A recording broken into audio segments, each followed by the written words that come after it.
नमो अरिहंताणं नमो सिद्धाणं नमो आयरियाणं नमो वज्रायाणं नमो लोय सव्यसाहुणं।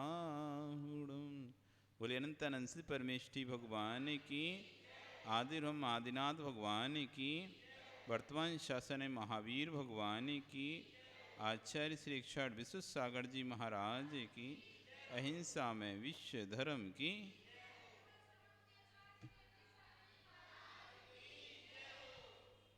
पढ़ेंगे पहले मेरी भावना के 5 पद 4 पद, फिर उसके बाद आगे पढ़ते हैं।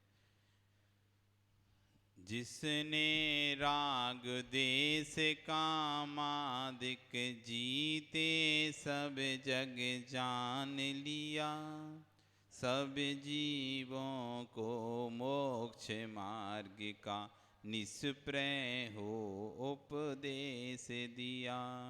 बुद्ध वीर जिन हरिहर ब्रह्मा या उसको स्वाधीन कहो, भक्ति भाव से प्रेरित हो ये चित्त उसी में लीन रहो। विषयों की आशा नहीं जिनके साम्य भाव धन रखते हैं, निज पर के हित साधन में जो निस दिन तत्पर रहते हैं। स्वार्थ त्याग की कठिन तपस्या बिना खेद जो करते हैं, ऐसे ज्ञानी साधु जगत के दुख समूह को हरते हैं। रहें सदा सत्संग उन्हीं का, ध्यान उन्हीं का नित्य रहे, उन्हीं जैसी चर्या में ये चित्त सदा अनुरक्त रहे।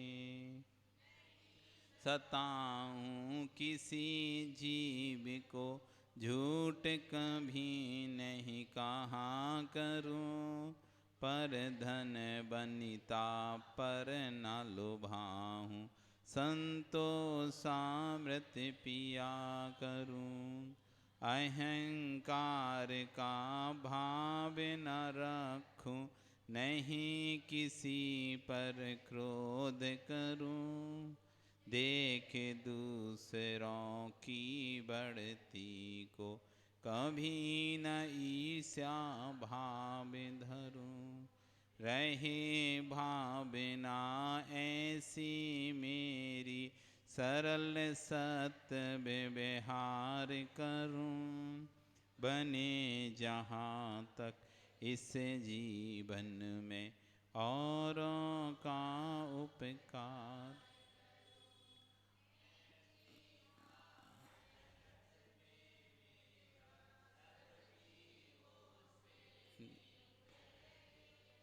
दीन दुखी जीवों पर मेरे उर से करुणा स्रोत बहे, दुर्जन क्रूर कुमार गिरतों पर क्षोभ नहीं मुझको आवे। साम्य भाव रखूं मैं उन पर ऐसी। हाँ, पर कल हम 4 नंबर का पद पढ़ रहे थे। अहंकार का भाव रहे न रखूं, कभी भी मेरे अंदर अहंकार का भाव ना रहे। हमने एक बार आपको अहंकार के ऊपर कथा सुनाई थी, देवपद और ख्यूपद। 2 बालक थे, देवपद और ख्यूपद। 2 बालक थे, बड़े गरीब थे लेकिन स्वाभिमानी थे। बड़े गरीब थे लेकिन स्वाभिमानी थे, निरंतर भगवान की भक्ति में तत्पर रहते थे। एक बार नगर का जो नगर सेठ था, उसको अपने धर्मात्मा होने का बड़ा अभिमान था कि मैं सबसे बड़ा धर्मात्मा हूँ, लोगों को यात्रा कराता हूँ, खूब दान देता हूँ, खूब पूजा, अच्छा महोत्सव मनाता हूँ। नगर में बहुत सारे लोग होते हैं ना जो यात्रा निकालते हैं, यात्रा लेके जाते हैं, कई कई लोगों को यात्रा लेके जाते हैं, कई कई लोगों को भगवान की विधान रचाकर फ्री में ऐसे भक्ति करो, खूब भक्ति करवाते हैं, विधान रचाते हैं, पूरा खर्चा उठाते हैं और सबको भक्ति करवाते हैं। तो ऐसे ही वो सेठ, उस नगर का जो सेठ था, बड़ा धर्मात्मा प्रसिद्ध था लोक में, उसे अपने धर्मात्मा होने का बड़ा अभिमान था कि देखो मेरे जैसा कोई भी इतना धर्म में पैसा खर्चा नहीं करता। होता है ना बहुत लोगों को, देखो हम हर जगह दान देते हैं, हर जगह पैसा खर्चा करते हैं, हर जगह बोलियां लेते हैं, यात्राएं निकालते हैं, लोगों को हम यात्रा कराते हैं फ्री, लाखों रुपए हम ऐसे ही खर्चा कर देते हैं, दान देते हैं ऐसे ही। तो उसको भी अपने इस धर्मात्मा पने का बड़ा अभिमान था कि मैं लोगों को खूब यात्रा कराता हूँ, खूब बड़ी बड़ी पूजा रचाता हूँ, विधान रचाता हूँ, मंदिर बनवाता हूँ, मूर्ति स्थापित करवाता हूँ। उसने एक यात्रा निकाली सम्मेद शिखर जी की। कहाँ की यात्रा निकाली? सम्मेद शिखर की यात्रा निकाली। और उसमें उसने नगर में कह दिया कि जिस जिसको यात्रा में जाना है वो अपना नाम लिखा दे, यात्रा का कोई शुल्क नहीं, निःशुल्क यात्रा रहेगी, बस आप अपना नाम लिखा दीजिए।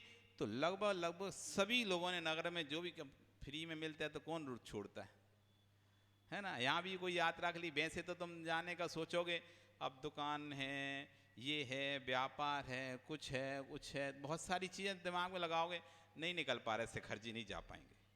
और यहीं अशोक जी बोल दें कि फ्री यात्रा निकल रही है, बस खड़ी है, जिसको बैठना है सम्मेद शिखर की यात्रा करने जाना है, फ्री बस जाएगी, आना फ्री, जाना फ्री, और खाना भी फ्री, रहना भी फ्री, सब फ्री रहेगा, कोई भी पैसे नहीं लगेगा। अभी जिनके पास समय नहीं था, सबके पास समय निकल आएगा।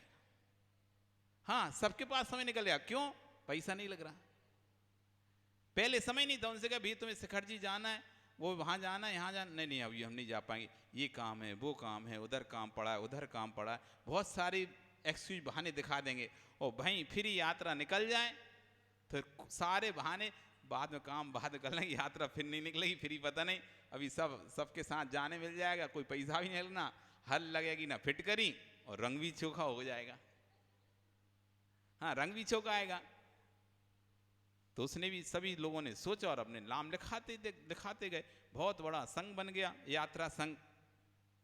दोनों भाई, उनका ही मन हुआ कि हमको भी यात्रा करनी है, लेकिन उनका एक ही भाव था, हम किसी के, दूसरों के पैसे से यात्रा नहीं करेंगे,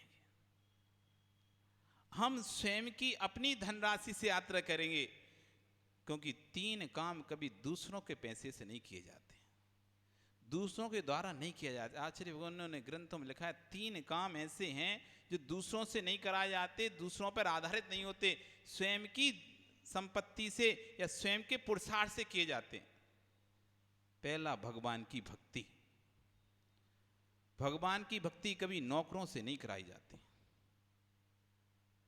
कि तुमने पुजारी लगा दिया, वो करता रहेगा, हम तो बस आएंगे बाबूजी जैसे और करके चले जाएंगे, या देख के चले जाएंगे, वो लगा है, बंधा हुआ है, महीना भर, वो साल भर वो करता रहेगा, कोई आता ही नहीं है या करता नहीं है। आपने चैत्यालय में, कहीं भी मंदिर में आपने एक पुजारी लगा दिया है, वो अपनी पूजा पाठ कर रहा है, बाकी किसी कोई मतलब नहीं है, पूजा भी उसी ने कर लिया, अभिषेक भी उसी ने कर लिया। देखे ना, कई जगह रहता है व्यवस्था, पुजारी लगा हुआ है, द्रव धोकर आपको दे देगा, करना है तो पूजा कर लो, नहीं करना तो वो तो कर ही रहा है पूजा, वो तो अभिषेक कर, तुम्हें करना तो अभिषेक कर लो, अच्छी बात, नहीं करना तो वो तो अपना लगा ही हुआ है, समाज ने लगा के रखा हुआ है। तो भगवान की भक्ति, साधुओं को दान, कि भैया तुम कर देना, ये पैसे हम दे दे रहे, तुम करके कर देना पूरा, हमारा निपटा, नाम हो गया, हम पैसे दे दे रहे, तुम काम कर देना। नहीं, धन राशि भी दो और अपना समय भी दो, तब कहलाएगा दान। अस्वस्थता है, असमर्थता है तो बात अलग होती है, स्वस्थ भी हैं, सब कुछ भी, संपन्न भी हैं, समय भी दे सकते हैं, शरीर भी स्वस्थ है, कोई इस तरह से आपके अंदर शरीर में कोई विषमता नहीं है, परिवार में, घर में कोई विषमता नहीं है, तब भी यदि हम ऐसा कहते हैं कि भैया ये लो आप कर देना, तो उससे भी आपको पुण्य नहीं मिलेगा, जो करेगा उसको पुण्य मिलेगा। तीसरा, संतान की उत्पत्ति। ये 3 काम, भगवान की पूजा, साधु को दान और संतान की उत्पत्ति, ये नौकरों से नहीं होती, ये स्वयं करना पड़ता है, इसका फल स्वयं को मिलता है।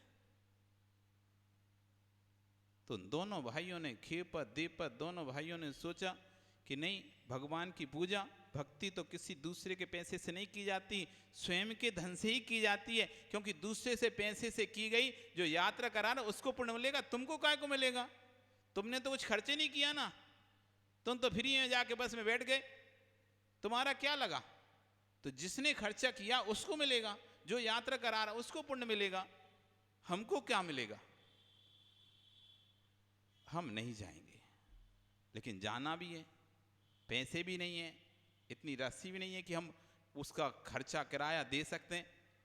तो दोनों सेठ के पास जाते हैं, सेठ जी से बोलते हैं कि सेठ जी, हमको भी सम्य शिखर की यात्रा करनी है। अब सेठ तो अब अभिमानी, अपना पैसे का घमंड, या अपना कहो कि दान का, अपनी धर्मात्मा होने का अभिमान, हाँ जाओ चलो ना, तो सभी जा रहे हैं, तुम भी चलो, क्या दिक्कत है, हम तो कौन तुमसे पैसे ले रहे, फ्री में लेके जाएंगे। बार बार ध्यान रखना, जब भी कोई लेके जाता है ना, वो बार बार तुम्हें जताता है, हमने कोई से पैसे नहीं लिए, ये सब फ्री में लाए हम। 4 लोगों के बीच में जब भी सम्मान होता है, जब भी कहीं समाज में या कहीं भी जाके पहुंचते हैं या संघ आया है, तो वो पहले से माइक पे बुलवा देता है कि बोल दो कि हम एक व्यक्ति संघ लेके आया है, ये कोई अपने पैसे से नहीं आए। तुम लोग बड़े ताली बजाते हो, तुम्हारी बेइज्जती करता वहां कर ले जाके खड़ा करके, वहां माइक से बुलवाता है कि अमुक व्यक्ति ये संघ को लेके जा रहा है, ये अमुक व्यक्ति सबको यात्रा करा रहा है, ये कोई भी खर्चा इनसे नहीं ले रहा है, सारे अपने खर्चे से, अपने पैसे से सबको यात्रा करा रहा है। इनडायरेक्टली दिखा रहा है कि ये सब भिखमंगे हैं, ये सब भिखमंगे हैं, भिखारी हैं, जो एक पैसा खर्चा करने के लिए नहीं चाहते थे, फ्री में हुआ तो सब आ गए। अब तुम समझ नहीं पा रहे, तुम्हें लग रहा है हाँ हाँ देखो कितनी तारीफ हो, तारीफ नहीं हो रही, वहां पर उसका सम्मान है तो तुम्हारा अपमान चल रहा है, वहां पे उसका सम्मान किया जा रहा है। संघपति ये संघ को लेकर निकला है, एक भी इसने किसी से, वो माइक से बोल रहा है कि इसने किसी से का एक पैसा भी नहीं लिया है, सारे अपने पैसे सबके लिए यात्रा करा रहा है। तो समझ जाओ कि सब ये लोग ऐसे ही हैं, इन्हें फ्री का मिला तो जल्दी से सब बैठ गए। वो भी अभिमान बोलता है चलो, तो दोनों बच्चे बोलते हैं नहीं, हम आपके पैसे से नहीं जाएंगे, हम तो अपने ही पैसों से जाएंगे, पर हमारे पास पैसे नहीं है। जाएंगे हम अपने पैसे से, पर हमारे पास पैसे नहीं है, तो फिर क्या करोगे तुम? आप हमें अपने संग में काम दे दो, हम बर्तन मांजेंगे, खाना बनाएंगे, सेवा करेंगे, उससे जो भी आप हमें धन राशि देंगे, उस धन राशि से आप हमारा किराया समझ लें, या हमारी सेवा को ही हमारा किराया समझ लें। जो भी आप राशि किसी दूसरे को देते काम करने के बदले में, वो राशि आप हमको मत दीजिएगा, आप तो बस हमें ले चलिए, हम आपके संग में काम करेंगे। और तुम्हें कोई फ्री ले जाए तो तुम फिर वहां भी राजा बन के, हम काम करने थोड़ी ना है यहाँ पे। कोई तुमसे कह दे अरे थोड़ा सामान उठा के रख देना, तो तुम वहां गए, हमका काम करने आए भैया, यात्रा करने ले आए कि काम करने आए तुम्हारा? तुम कर लो अपना काम जिसको करना है, ये नौकर उसको करवाओ ना, ये नौकर तो लगे इनसे करवाओ, हम क्यों करें काम? एक झाड़ू भी लगाना तो हम क्यों उठाएं झाड़ू, ये नौकर तो है ना, इनसे कराओ काम। हम नहीं करेंगे, हम तो यात्रा करने आए। तो कहता है दोनों बालक कि सेठ जी हमें आप धनराशि ना दीजिए, हमें तो बस आप अपने संघ में जो आपकी यात्रा संघ है आप काम दे दीजिए, हम सबको भोजन बना के खिलाएंगे, सबकी भोजन की जिम्मेदारी हम दोनों भाइयों की रहेगी। तो सेठ भी सोचता है बढ़िया है, बाहर से कोई बुलाएंगे तो ज्यादा खर्चा लगेगा, ये दोनों भी अच्छे मिल गए, सस्ते सुंदर टिकाऊ, मतलब हर कुछ टेंशन नहीं। अब जा तो रही हैं, 2 40 जाए चाहे 42 जाए, क्या फर्क पड़ता है, इनका कोई खर्चा तो वैसे ही नहीं लगना, और अपना और बच गया। जो बाहर से बुलाकर खाना बनाने वालों को देना पड़ता तो वो और पैसा बच गया, और बढ़िया जैन बच्चे तो सब कुछ मिल गया, तो सेठ भी खुश, हाँ हाँ बढ़िया ठीक है चलो हमें क्या दिक्कत। और दोनों बच्चे पूरे समय सुबह से लेकर शाम तक मेहनत करते, खाना बनाते, सबको सुबह का खाना शाम का खाना सारी व्यवस्थाएं करते, थक जाते, सोते, सुबह फिर दोबारा से 3 बजे से उठकर फिर लग जाते, पूरे दिन मेहनत करते, लेकिन फिर भी उनको एक खुशी थी, चलो अब हम अपने पैसों से तीर्थ यात्रा कर रहे हैं। क्या खुशी थी उन्हें, हम अपनी मेहनत से, मतलब मेहनत से जो अर्जन कर रहे हैं उससे तीर्थ यात्रा, किसी की खैरात पर, किसी के दान पर तीर्थ यात्रा नहीं कर रहे, अपनी स्वयं की कमाई से तीर्थ यात्रा कर रहे हैं। बड़े खुश रहते थे, चलो अब हम इतना पहुंच गए, बस इतना, और ऐसे करके बड़े उनको अंदर भाव आते थे। पास जैसे जैसे पास जाते जा रहे हैं शिखर जी के, वैसे वैसे उनके अंदर भाव उमड़ते जा रहे हैं दोनों भाइयों के, अब हम शिखर जी के दर्शन करेंगे, अब हम शिखर जी के दर्शन करेंगे, अब हम शिखर जी के दर्शन करेंगे। जैसे ही संग शिखर जी पहुंचा तो दोनों बालक उदास, जब तक पहुंचे नहीं थे तब तो बड़ा उत्साह था, अब पहुंच गए तो उदास कि अब वंदना कैसे करेंगे। सेठ के साथ जाएंगे, सेठ जी के साथ जाएंगे, उनके साथ उतरेंगे, खाना कब बनाएंगे, और खाना बनाएंगे तो वंदना कब करें, दोनों समस्या। वंदना करेंगे तो खाना कैसे बनाएंगे, और खाना सबका भोजन भी जरूरी है, क्योंकि जिम्मेदारी ली है तो उसको भी निभाना जरूरी है, तो जिम्मेदारी भी निभाना है और वंदना भी करना है, यात्रा भी करना है। तो दोनों बच्चे सलाह करते हैं कि अपन ऐसा करते हैं, जब तक सेठ जी वंदना करके उतरे उससे पहले ही अपन वंदना करके उतर आते हैं, जल्दी चलते हैं, रात में सोते नहीं हैं, रात्रि में 12 बजे चल जाते हैं, और जल्दी से जब तक सेठ जी करेंगे वंदना तब तक तो अपनी वंदना हो जाएगी और अपन उतर जाएंगे, और जब तक लोग उतरेंगे तब तक खाना बना के तैयार, तो वंदना भी हो जाएगी और यात्रा भी हो जाएगी। दोनों भाइयों ने सोचा वो अपने साथ, क्योंकि गुरु के पास, राजा के पास, प्रभु के पास, वैद्य के पास खाली हाथ नहीं जाया जाता। राजा के पास खाली हाथ जाओगे राजा नाराज हो जाएगा, आपको हानि पहुंचा सकता। प्रभु के पास भी खाली हाथ नहीं जाएगा, क्योंकि जब एक सामान राजा के पास आप खाली हाथ नहीं जाते, मंत्री संतरी के पास जाते हो, एक मंत्री बन गया, तुम उसे लेने गए, उसका स्वागत करने गए, तो हाथ में कुछ लिख गए थे नहीं गए, फूल गुलदस्ता, भैया आपका स्वागत है, अभिनंदन है, आप मंत्री बन गए। तो फिर 3 लोग के नाथ के पास जा रहे हैं तो कैसे खाली हाथ जाएंगे।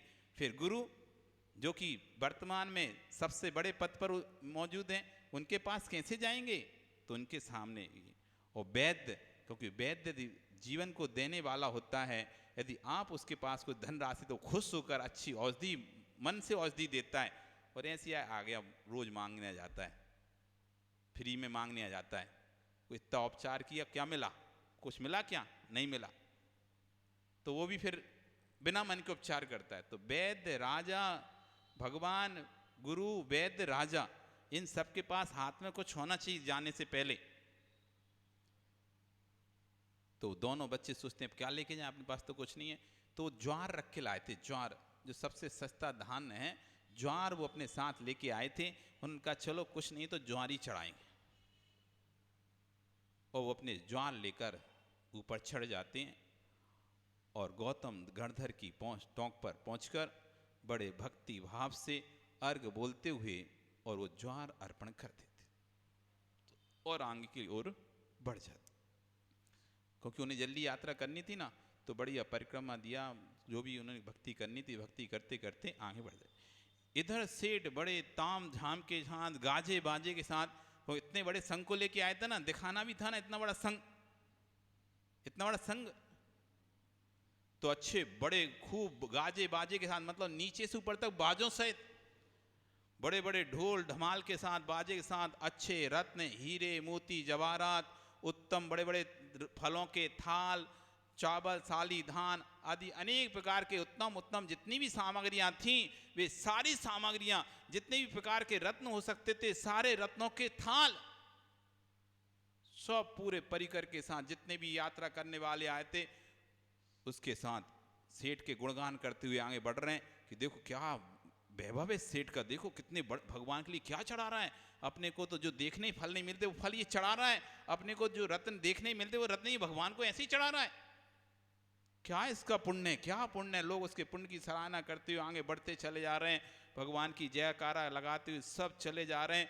और सेठ भी बड़े की आज तो बड़े भक्ति भाव से महाअर्चना करेंगे, वहां पे महान पूजा करेंगे। ऐसे रत्न ऐसे फल कौन चढ़ाता है जो आज मैं चढ़ाऊंगा। कोई ने नहीं चढ़ाए होंगे आज तक ऐसे फल, ऐसे रत्न किसी ने नहीं चढ़ाए होंगे आज तक, मैं चढ़ाऊंगा। इस अभिमान में चला जाता है। और जैसी ढोल ढमाल सबके साथ पूरे गाजो बाजे लाव लश्कर के पास गौतम गढ़ई टोक पर पहुंचता है, और जैसी टोक के अंदर घुसता है उसकी तो आंखें चौंधे आ जाती हैं। वहां तो रत्नों के ढेर लगे ऐसे चमकीले, हीरे पन्ना जवारा सारे ऐसे ढेर लगा हुआ है वहां पर, और सब ऐसे चमक रहे हैं। उसकी चमक के आगे तो इसके सारे रत्न फीके, बिल्कुल फीके पड़ गए।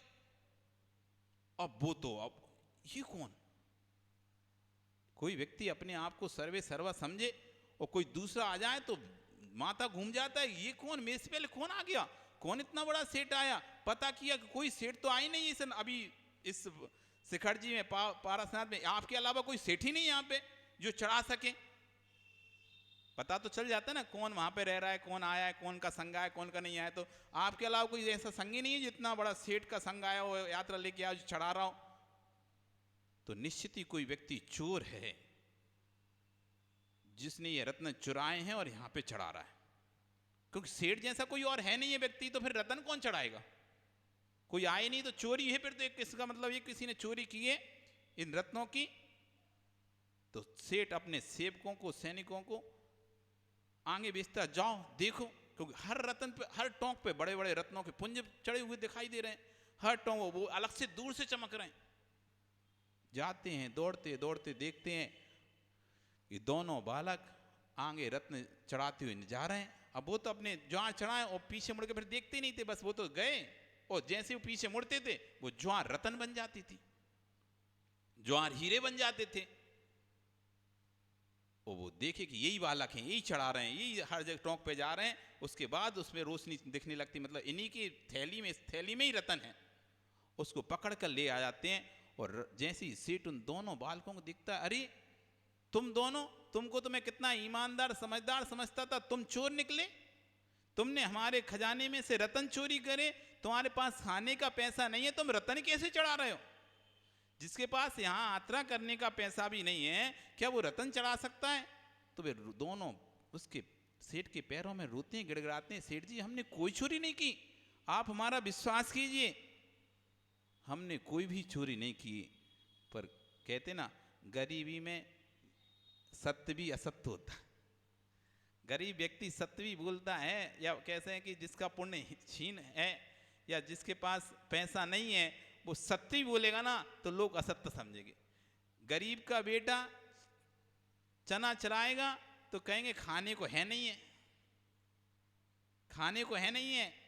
और अमीर का बेटा चबाए, शौक चढ़ रहा है, शौकिया चबा रहा है, शौकिया चबा रहा है। जिसके पास नहीं होता उसी को ही सब लोग उस पर ही आरोप करते हैं, प्रत्यारोप करते हैं। आप जगत में भी सामान से ही देख लो, जो पैसे वाला है, जिसका अधिक पास पावर है, वो झूठ भी बोले तो लोग उसको सत्य समझते हैं। और जिसके पावर नहीं है, पैसा नहीं है, वो सत्य ही बोलता है ना, अरे झूठ बोल रहा होगा, इसकी क्या बातों को विश्वास करना। जैसे अपने सत्य घोष की कथा सुनी थी ना, कि वो सत्य घोष झूठ बोलता था, लोग सत्य समझते थे, लेकिन जिसके धन चला गया तो भिखारी बन गया था सत्य व्यक्ति, वो सत्य बोलता था लेकिन कोई भी उसकी बात पर विश्वास नहीं करता था। कोई भी विश्वास नहीं करने वाला वहां पर उन दोनों बालकों को कि तुम चोर नहीं हो, सब लोग उनको चोर दोषी ठहरा रहे हैं, चोर ठहरा रहे हैं। तभी वो कहते हैं कि आप विश्वास कीजिए, आप हमारी पोटली देख लीजिए, इसने लिखाया उसमें तो ज्वारी थी, कुछ था ही नहीं, आप देखिए कहाँ है हमारे पास रतन। तो बोलते हैं तुम कहीं दुका के आ गए, कहीं छुपा के आ गए, ये हमको तुम पागल बना रहे हो। यदि तुमने ज्वार चढ़ाई और रतन नहीं थे तो फिर से चढ़ाओ। और दोनों बालकों ने कहा कि आप तो फिर से चढ़ा, जितनी बार चढ़ो उतनी बार चढ़वा लो, लेकिन हमारे पास रतन नहीं है। और उन्होंने फिर उसी गढ़धर टोक पर खड़े होकर 2400 जिन राज के गणनायक हैं जी, मन बचतन कर पूज हूँ शिखर समीध अधे। और जैसे ही उन्होंने पुंज चढ़ाए वो पुंज हीरे बन गए।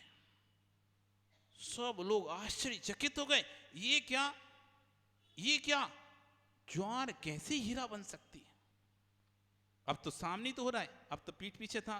तो उस सेठ ने कि असली है कि मतलब अब तो आंखें चल जा रही ना, तो हाथ लगा के देखना चाहा कि भाई सही है कि नहीं, कि आंखों का कोई धोखा है, कोई जादू है। और जैसे ही उसने उन हीरों को अपने हाथ में लिए वो अंगारे बन गए। तुरंत उसने अपने हाथ से छोड़ा और जैसे ही छोड़ा फिर हीरे बन गए। तब लोगों ने उस बच्चों की प्रशंसा की और सेठ को कहा कि आपका ये मान था, आप मान में इतने संग भी लेके आए, सब कुछ लेके आए, लेकिन मान छोड़कर नहीं आए। 2 बालक निराभिमानी हैं, स्वाभिमानी हैं, उनके ज्वार भी हीरे बन रहे हैं और आपके हीरे भी अंगारे बन रहे हैं। इसलिए कभी भी संपत्ति पर, धन पर मान मत करना। कितने भी बड़े व्यक्ति बन जाओ, कितने भी बड़े आदमी बन जाओ, लेकिन मान को अपने मत आने देना।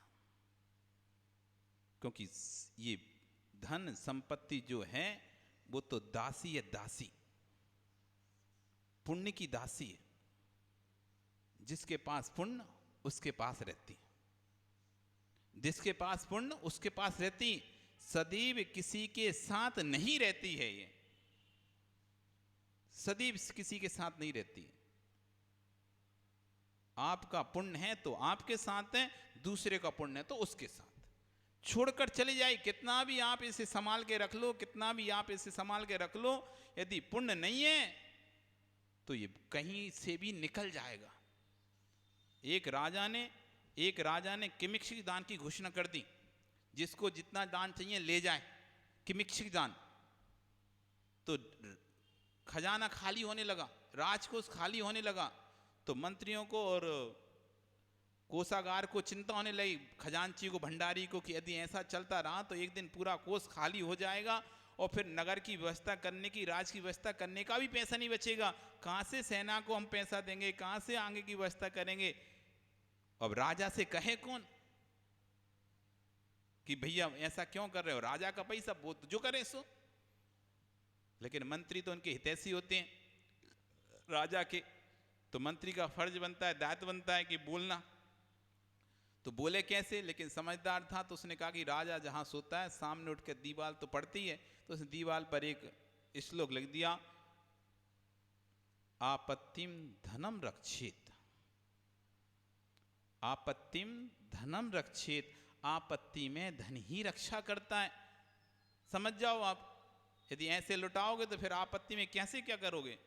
तो राजा जब सुबह सोकर उठा तो उसने स्लोगन पढ़ा, आपत्तिम धनम रक्षेत, आपत्ति में धन ही रक्षा करता है। राजा समझ गया ये मेरा मंत्री ही होगा जिसने इतनी चतुराई से अपनी बात को कह दिया है। कहा भी कुछ नहीं, कह भी सब कुछ दिया। तो राजा को इसका उत्तर तो देना ही था। पुण्य आत्मा किम आपदा, पुण्य आत्मा पर क्या आपदा आएगी। उसने, राजा ने श्लोक को पूरा किया, पुण्य आत्मा किम आपदा, पुण्य आत्मा के ऊपर कैसी आपदा, पुण्य आत्मा है तो आपदा कैसी, नहीं आ सकती। अब अगले दिन मंत्री ने देखा, अरे ये तो उत्तर, अब तो मंत्री ने उसकी 4 लाइन का होता है ना, कोई भी श्लोक होता है, तो 3 लाइन लिख दी, क्वचित कदाचित, कभी आ जाए तो, पुण्यात्मा को आधा क्यों आएगी उसने लिखा, तो क्वचित कदाचित, यदि आ जाए तो, कभी किसी कारण से आ जाए तो, अगला अंतिम जो लाइन थी वो महत्वपूर्ण लाइन थी, संचितोपि विनश्यति, संचितोपि भी विनश्यति, संचित धर्म भी नष्ट हो जाएगा। क्वचित कदाचित यदि आपदा आ गई तो संचित धन भी नष्ट हो जाएगा, इसलिए धन की चिंता मत करो। पुण्यात्मा के ऊपर कभी आपत्ति नहीं आती, और आपत्ति आ भी गई तो संचित धन भी नष्ट हो जाता है। आप देख लो, बड़े बड़े लोग, बड़े बड़े बिजनेसमैन, व्यापारी कहें, इंडस्ट्रियल करें, तो रोड से ज़मीन पर आते दिन नहीं लगती, मतलब आसमान से ज़मीन पर आते में एक क्षण में सब एक साथ घाटा, एक साथ फटाफट फटाफट लगता जाता है। जो करोड़पति था वो तुरंत करोड़पति हो जाता है एक दिन में। पैसे वाला भिखारी होता देखा गया है, भिखारी भी पैसे वाला होता देखा है, देखा ना। भिखारियों को भी तुमने पैसे होते वाला देखा है और पैसे वाले को भी भिखारी होते देखा गया है। ये सब पुण्य का खेल है। इसलिए भावना भा रहे हैं कि अहंकार का भाव न रखूं। हे भगवान, मेरे अंदर कभी भी धन का 8 प्रकार का अहंकार होता है, ज्ञान का, पूजा का, कुल का, जाति का, बल का, रूप का, हाँ, ज्ञानम, पूजा, कुलम, जाति, बल, रिद्धि, रिद्धि का, बल, रिद्धि, तपो, तप का, और बपू यानी शरीर का। ये 8 प्रकार का अभिमान होता है व्यक्ति के अंदर। ज्ञान का अभिमान, मेरे जैसा प्रकांड विद्वान ज्ञानी कोई नहीं है। पूजा, मेरे जैसी पूजा चारों दिशाओं में किसी की नहीं होता। कुल, मेरे जैसा कुल किसी का नहीं है, मेरे पिता का वंश सबसे उत्कृष्ट वंश है। जाति, मेरी माता, मेरे नाना, मेरे मामा के जैसा किसी का वैभव नहीं है, वंश नहीं है। जाति, ज्ञानम, पूजा, कुलम, जाति, बल, मेरे जैसी ताकत, मेरे जैसी शक्ति कोई की नहीं है जैसा मेरा शरीर है। ज्ञानम, पूजा, कुलम, जाति, बल, रिद्धि, मेरे पास जितना वैभव है या रिद्धियाँ हैं, जो जादू टोना मंत्र साधना आदि है, वे किसी की नहीं है, उसके किसी के पास ऐसी रिद्धि प्राप्त नहीं है। तप, मैं जैसा तप करता हूँ, मास मास के उपवास करता हूँ, 15 के उपवास करता हूँ, कोई करके दिखा दे इतना उपवास, कर सकता है कोई इतने उपवास? नहीं कर सकता। ऐसे बड़े बड़े व्रत मैंने किए हैं। तो तप, बपू, शरीर, मेरे जैसा सुंदर शरीर किसी का है इस लोक में? ऐसे ये 8 मद हैं। हे भगवान, इन 8 में से कोई भी मद मेरे अंदर ना आए, अहंकार का भाव न रखो। आपका समय कल फिर आओगे, पर्याय रही तो कल हम नहीं किसी पर क्रोध करूं, वो कथा तो रहेगी अम्मा, तुम कार्य अब कल सुन लेना, कल सुन लेना कि क्रोध के ऊपर थी, आज तो अहंकार की थी, तो क्रोध की कैसे हो सकती है। अब कल क्रोध करने वाले का क्या हुआ और जिसने क्षमा को धारण किया उसको क्या फल मिला, इन दोनों कथाएं कल हम सुनेंगे। नमो अरियंताणम, नमो सिद्धाण, नमो आयरियाणो, जय नमो सब।